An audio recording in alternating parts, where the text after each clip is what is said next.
One step over here, no Palestinians are allowed here. If we take one step here, Palestinians are allowed. And I don't know any other word to call this than apartheid.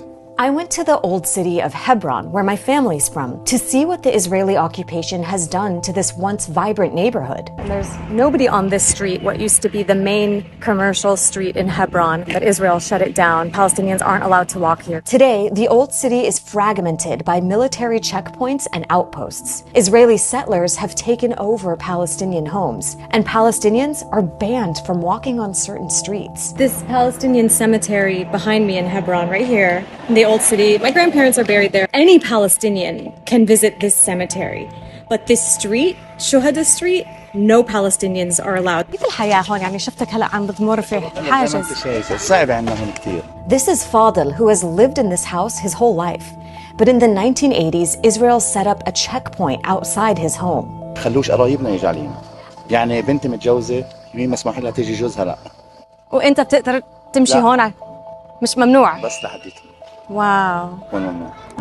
We look at the streets in Hebron. We have two different ethnicities, and according to that, the different law systems are applied. Of course, we call it apartheid. It's not even a question when we look at the situation in Hebron. That's Ori Gavadi, a former Israeli soldier who once patrolled this area. Now he works with the anti-occupation group Breaking the Silence, giving tours to show the reality of the occupation. On that street, Palestinians are allowed to walk and open businesses, but not allowed to drive. The yellow street on the map is a street where Palestinians are only allowed to walk, not allowed to drive, and not allowed to open businesses. The street that we're heading towards, no Palestinian in the whole wide world can walk on those streets.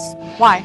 That's how we decided to control the Palestinian population. So how did it get to be this way? Hebron is a city that both Jews and Muslims consider holy.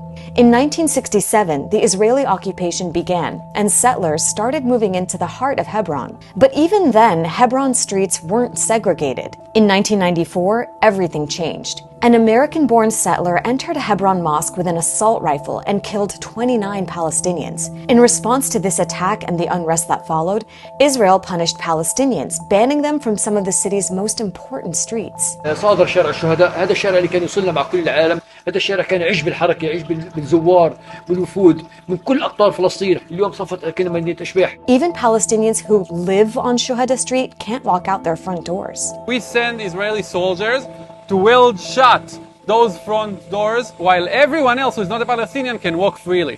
The segregated roads and the settlements, they exist here and they exist all over the West Bank. The difference in Hebron is that in a very short walk, we can see examples of all of them. I believe that any decent